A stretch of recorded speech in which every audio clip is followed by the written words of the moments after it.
What's up, guys? I'm the Stray Prophet, and today we have a Paragon gameplay to show everyone. This gameplay is going to be featuring me playing as Dekker, one of the support characters that's present. Now, this is one of my first games playing as Dekker. I hadn't played Dekker too much, but I do like her so far as a character, and I'm going to be showing you the entirety of the match. It wasn't too long. It was a pretty interesting one, because I think that it showed that I was finally starting to get the hang of some of her abilities. Now, Paragon, for those of you that don't know, is a game made by Epic. It's a MOBA game in a third-person perspective, kind of like Smite, though there are a lot of key differences. And you see that I bought some items, and I'm heading to lane now. But there are a lot of key differences between the two games. One of them is the fact that Smite does not have any verticality to its gameplay. Now, in Paragon, there's a lot of verticality. There's complete verticality. So you can aim your abilities up, you can lob them over terrain, all that kind of stuff. Whereas in something like Smite, you don't have those types of options. You have left and right, and you can go, under over walls, but you can't aim up. You can't aim into the sky and lob something like that. Now, if you look here, I planted a ward in that little invisibility field, and then the enemy Sparrow, the woman with the bow, ended up trying to kill it. So my lane partner, Murdoch, and I dropped down and try and stop them. Now, Murdoch is one of the carries. Now, unlike other carries that are in the game so far and that are seen a lot in other MOBA games, Murdoch is an energy carry. So he, instead of magic, they have energy, which essentially functions like magic damage. And he's an energy carry, so that means that he's going to attack and he's going to hit hard just like an ADC would with his auto attacks, but he's going to use energy instead of a lot of physical damage. So it's pretty interesting to have there. And you see that I just used my first ability. It's Stasis Bomb. Throws out a little lobbed stun, and the longer it travels, the longer the stun is. Now, Murdoch seems to be going up on the ledge here, and this is part of that verticality that I was talking about. And that just goes to show that, you can use those ledges to your advantage, because if you're above someone, obviously it gets a little bit easier to hit them, and it's a little harder for them to hit you. And there I go with another stasis bomb, and here Murdoch decides he's going to go in. He actually gets first blood with that, which is great, because, first blood ends up giving us a really big experience advantage. And that's Kalari right there, and we try to get her, but she starts going into travel mode. Now, what travel mode is that travel mode allows you to move a lot faster, but it has like a 1.5 second charge up. So you can move a lot faster while you're in travel mode, but you can't attack without leaving travel mode. Now, if you are attacked while you're in travel mode, it's a completely different story, because if you get hit, then you get snared and travel mode stops. That snare lasts for about 3 seconds, which is a large amount of free crowd control to anybody who manages to get you caught out. So it kind of keeps people from just going into this travel mode and sprinting around the lane trying to hit each other. Now in this case, one of Sparrow's abilities that she used just then was her hail of arrows, where it has a little indicator, and then shortly afterward arrows start falling from the sky and dealing damage.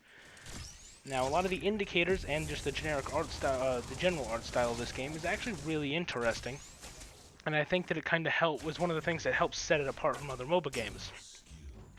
Now you see I just leveled up there, and in this case I have both my stasis bomb and a slow field. It creates a bubble that slows anybody that's in it, any enemy that's in it rather, and then after a short delay it can explode, or I can detonate it myself.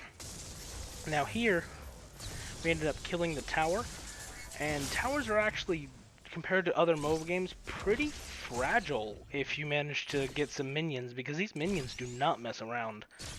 And in this case, Murdoch and I managed to take that tower pretty quickly because they decided to leave Sparrow all on her lonesome, which made it pretty simple for us to just overwhelm her and push that lane in our favor, since Sparrow can't really outpush both Dekker and Murdoch. Now, you see, I'm going into travel mode up here trying to get on this ledge, because I'm trying to use that extra speed to get me close enough to use the stasis bomb, but as you can see, I got hit and then snared, so it was really difficult, and I couldn't manage to get to her with that stun. Now, that snare on its own does not do any damage, but with something like her AoE, she caught me with the start of it, so I was stuck there while the entire AoE just pelted me with arrows. And here I go with the second attempt. I thought she was going to try and auto-attack me, which is why I was weaving around so much. And my stasis bomb, even though she took damage from it, it exploded, but she didn't get hit by the actual projectile. So she took damage, but she was not stunned. Now I hit level 4, and I took my right-click ability, which is a jetpack, basically. So I can use it for a very short burst forward and upward. So I can actually get up onto some of those ledges that some characters can't reach as easily. Now, the enemy team's Murdoch has decided to roam over to this lane, since it looks like Sparrow had enough time being alone. I hit him with a stasis bomb, and it looks like he uses his shield, and that shield starts to mitigate damage. So he started using that, and we ended up getting a little bit of good poke on him. But I'm starting to run a little bit low on mana, because you see, the two items that I started with, the health and mana potion, have charges. And I've used already all the charges of my mana potion, but only one charge of my health potion. Now, I use the rest of my mana here to get Sparrow caught in the slow bubble, and we actually end up getting her, which is great. And I'm out of mana for my abilities at this point, so I'm just starting to move. Now, what Murdoch stepped on there was one of his slow traps, and the enemy Murdoch placed that there. I believe they last for about 5 minutes before they expire. Now, Kalari jumped in there before, right after we killed her, and then looks like she's trying to get away. She was trying to get a safe spot to recall, but I started running around. Then Murdoch just comes out of nowhere and blasts her to pieces, because one of his abilities is that he pulls out a pistol loaded with a shotgun round, and he just blows everything in a cone to shreds. It's actually really cool to watch. And now, with Kalari dead, Sparrow seems to have tried to come and get us from the side. I lobbed that stun down the path, and it actually stunned her for quite a while there. And then Murdoch used his ultimate. Now, his ultimate just shoots a really, really powerful laser through walls or other enemies, and it does damage to all people in a line after a short charge. So he landed that ultimate really nicely, and now I'm taking a chance to recall because I have 9 card points. Now these card points, you get them in threes, because every card level you get takes you up 3 card points. Now, I ended up buying the Chronomancer's Disc, which gives me some energy and mana regen. Now, I leveled up again, which is why I ended up going back to the shop there, so that way I could finish off my disc, because after you buy the initial item, you also have 3 slots that you can outfit with runes. And I ended up taking 1 rune that gives me some cooldown reduction, and the rest were cast runes, which give energy damage, so they make it so I punch a little bit harder with that stasis bomb. Now, what I just walked over there was one of the harvesters, and if you're not familiar with them, if you have a harvester's key, you can actually unlock those, and it will set up a machine that will start gathering XP. And that XP can go towards your whole team. You just have to walk over to pull it up. Now, what happened here is that I tried to gank Sparrow, because the Gideon was on our team was getting a little bit messed up, but then the enemy Muriel ulted, and her ultimate is a global ability that lets her fly across the map to any ally and shield them before slamming into the ground and knocking any enemy near them up into the air. So I used my jetpack to get out of that situation before I got knocked up, because that knockup lasts for a pretty long time. Now, Gideon looks like he went back to base, so I just wanted to freeze that wave there, and then I was on my way to the right lane, where it looked like there was another fight about to break out. The enemy was pushing up pretty hard. Now, in this case, I do have my ultimate now, which is the containment fence, and these are some of Murdoch's traps that I'm sort of dodging in between. Now, Gideon used his little warp ability to get farther away, but he also did not get far enough away to where my containment fence wouldn't work. Now, that fence, it does not allow enemy projectiles to pass through it, and anybody who's inside it or outside it cannot walk through it. However, Dekker's jetpack, interestingly enough, allows her to jump over the wall, so that way she can get in or out. And any ally that's inside that containment field, whenever it raises up, gets a really big shield. So it's actually a really helpful ability for catching out people who have either used their escapes or don't have any escapes. You know, like Sparrow. And I'm coming to pay Sparrow yet another visit because I'm not content with just leaving her be. She's not too happy about that, of course. And all those little orange orbs, if you are not familiar with how XP works in Paragon, that is Amber, and that's card XP. So the cards are what allow you to, get your items. The cards are your items. Now, Gideon seems to have gotten here now, and I don't have much mana left. I'm about half mana. I don't have any mana regen left. So, I'm trying to see if I can get back to base, but then the enemy Murdoch shows up as well. So I figured we can try and make a little bit of a play out of it. Now, I also have a ward, which unfortunately I didn't use too much in this game. I was too focused on running around the map and trying to nab up some kills and help out the team in that way. But as you can see there, I land a stun on Murdoch, and then I put down the containment fence. It wasn't really the best time to use it. All I did was kind of just keep them from going away, and then my bubble hit them, so I took some tower shots, which was not fun.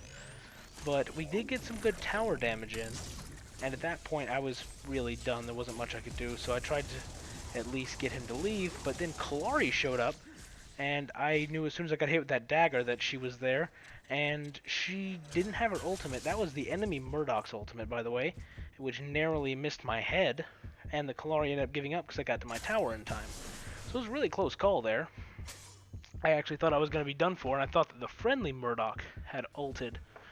But it turns out that it was actually the enemy one, and I was just really lucky that I didn't get hit by that. Now that I had my Chronomancer's discs fully decked out, I figured I was going to go to mid lane and help out a little there. Now, as far as Paragon goes, I do want to say the game has been very interesting so far. It kind of feels almost like a take on Dota with its verticality, but in a third person, similar to Smite. So I think that adds, similar to how League of Legends and Dota have their comparisons, I think that Paragon and Smite have theirs. I think that if you were to make one of those comparisons, that League of Legends would be closer to, League of Legends and Smite would be on one side of the fence, and Dota and Paragon would be on the other. I think that's mostly due to not only the styles that they're both put in, but mechanically how they feel. Now, I'm going over to the right lane here. I'm going to try and make a play happen, because there are about 3 people here. I see Kalari, and I'm trying to deal a little bit of damage to her. I get the stun off, and I try and use my slow bubble, but she uses her backflip to get out of it. So there wasn't much that I could do there. Now, I realized that my team was not really behind me here. Even the Twin Blast wasn't really doing much, but the Murdoch on our team actually ulted and got Kalari really low. So that turned a 3v2 into a 2v2. So Sparrow used her rain of arrows, and I sort of just jumped off the ledge to avoid that damage. And I try to get a stasis bomb, and I land it, and Murdoch does manage to nab the kill there, so now it's a 3v1 for them. And now we're trying to get this tower down. I ended up damaging the enemy Muriel, so I ended up taking another tower hit. I popped my potions to get some of my health back. And now I'm going to place a ward. I'm going to put that in the invisibility field, because that way they can't see it right away. It is very helpful to get that ward coverage, so that way it actually gives you a ping and lets you know whenever somebody does pass through that ward's area, which I think is very nice. It's similar to Smite. Now, we are pushing up the right lane now. We did end up taking that tower, and it looks like we're pushing to the tier 2. I'm going into travel mode, seeing if I can catch somebody out. Now, I was checking that side path there, because it's also an easy path for someone to go. Like, if you're where that enemy turret is, you can actually go around and drop down into the jungle and come through that path. So it's really easy to get flanked in this type of situation. Now, Kalari threw a dagger there, but she missed. So I was just trying to zone her out with a bubble. Twin Blast uses ultimate, but he just started shooting at blank space, so he wasn't really doing much there. Then he started taking some tower shots. Now, Twin Blast and I start to back up, but the Murdoch does not. He decides that he was going to stay for a little bit. Now, Kalari, that was her ultimate there, when she does that little dash. It does crazy amounts of damage, but it's also a very short-range dash, so she has to stick to someone really well. Now, I try and do my best to save Murdoch here, but I don't really have any heals, but he actually manages to get away himself thanks to Muriel, who ulted. Now, I'm running low on health and mana, so I'm going to try and go back myself before I end up losing any more. Now, we did end up losing a tower in the left lane because we stayed in the right lane for so long, and there was nobody to protect it. But now I'm getting what's called the Pendulum of the Lords. That gives me some health, some mana, and some cooldown reduction, so it's really useful just for some overall stats that a support can use. Because I actually like supporting quite a bit in Paragon so far, since, you know, when it came to League of Legends and Dota, I ended up favoring the mid lane, and here I quite like Dekker. Her kit is something that I very much enjoy playing. I think that crowd control is always very helpful whenever it comes to a team, because regardless of how behind you are, crowd control is always helpful. Now, there are currently 13 heroes in Paragon, if I'm not mistaken, and out of those 13, I believe only 2 of them are true supports, and that's Muriel and Dekker. And I have not yet tried Muriel, I do aim to, but I have to say that so far Dekker is definitely one of my favorites, just because of the sheer amount of self-sustain that she has, or an outplayability, so to speak. Now, Murdoch and I are pushing up the left lane, and the rest of our team, with the exception of Gideon, seems to be in the right lane. Now, Gideon's getting flanked in that middle lane, and we decided that we were going to take the Harvester in the left lane. Now, as I said, the Harvesters do gain experience that the entire team would get, and it's actually really good to have a lot of Harvesters up, because if you stack those up, that experience can get you really ahead of the enemy if they don't pay attention. You can also destroy an enemy's Harvesters if you see them, and they get a notification if that happens, which is actually pretty interesting. Now, we're still pushing up here, and it looks like the right lane is getting pressed, so we decided that we were going to try and outpush the left lane, since we were both ahead, and see if we could cause them a bit more damage than they would cause us, since they were only at a tier 1 and we were going for a tier 2. Now, as far as the game goes, I have to say that not only does the environment look absolutely beautiful, I know that with how much I'm staring at the ground you probably don't see it very much, but it is absolutely gorgeous. But it also has done a really good job of polishing its mechanics for just being in beta. And it recently came out of beta at the time of this video. It was actually the day that it came into beta. So I was actually really excited to give it a try, and I have to say that it is extremely well polished. They did say that they were going to work on things like the HUD to make it seem a little less clunky, but I still think that it works extremely well for how early in the game it is. Now, with that tier 2 that we ended up taking, that is a fairly big advantage for us, and I see I get that ping from that ward I set down for Kalari. Now, I see that she's going to one of the jungle camps nearby, or in that direction, so I drop down, and there she is, so I get the stun and put the bubble, and Murdoch just destroys her. Because Murdoch's known for being very slow, but he hits hard. So he managed to take her out before she could pull any invisibility tricks. And now it looks like we are going to the mid lane, because mid lane looks like it's getting pushed. And that was one of the ledges that some characters can jump up, like Kalari. But unfortunately, my jetpack ability does not go up high enough to get over that ledge.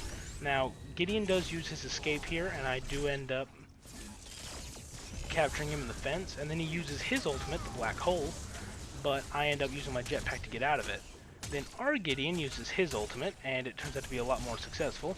I get the stun on Sparrow, and start trying to chase her down.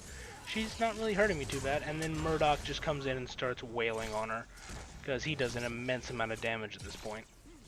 And then Muriel doesn't really have a chance, because she doesn't have any escape abilities. So, right now 3 of them are down, and it's looking really good for us. In the right lane, there's also some heroes that were pushing the inhibitor. Now, inhibitors do work like they do in League of Legends. They go down, and then after about 5 minutes, they come back up. Now, something that's a bit different is that these super minions, first of all, do not mess around. One lane of super minions, if left unchecked, can easily obliterate someone's core. which is the equivalent of the Nexus or the Ancient in other games. It's actually really, really dangerous to have a lane of super minions. Now, another thing is that whenever that inhibitor comes back up, all super minions that are currently spawned will immediately self-destruct. Now, I think that's interesting because in games like League of Legends, you still have a wave or two of super minions to deal with before you get back to regular minions. But in this one, it's just automatically dealt with, so it actually gives that inhibitor a little bit of time to breathe, which I think is a pretty interesting design perspective. Now, there was a little bit of a team fight that went on there, but it turned into a little more than some poking and one kill. So we ended up backing away from that, and I ended up going back to base to finish off my Pendulum of the Lords.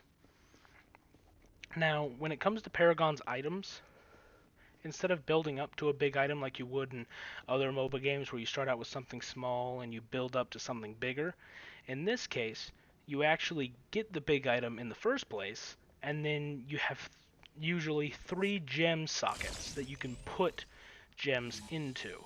And if you get all 3 gem sockets filled, then you get another bonus from that item.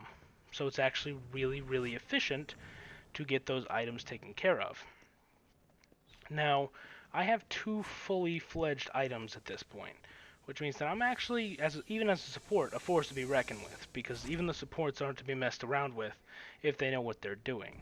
One of the good things about all this verticality is that a lot more player skill comes into it, and half of that is due to the verticality and half of that is due to how they design the characters.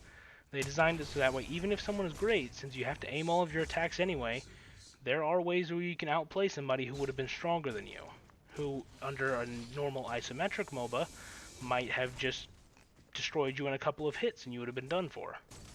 Now, Kalari took out my ward there, because all wards are visible, so she ended up walking into the invisibility field and just killing it pretty fast, because she attacks really quickly.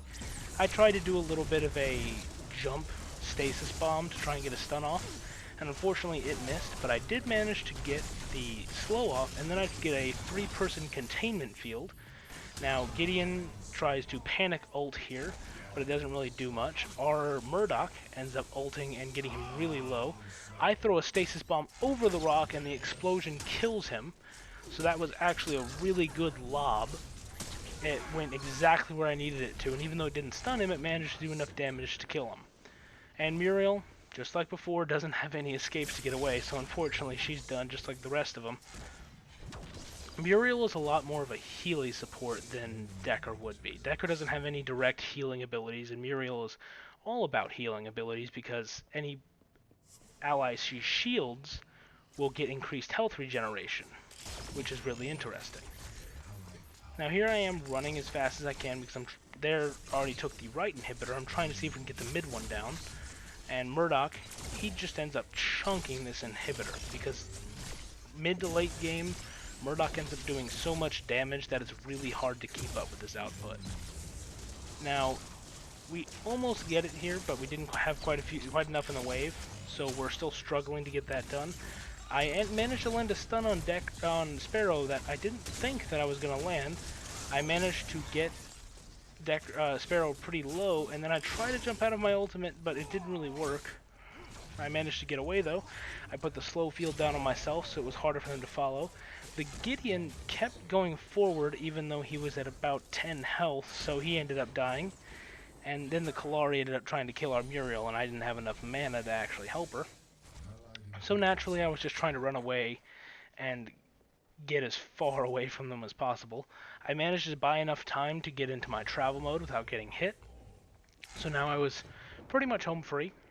I did go past Murdoch though before I started backing, because then just in case they decided to follow that far, they'd kill Murdoch before they got to me.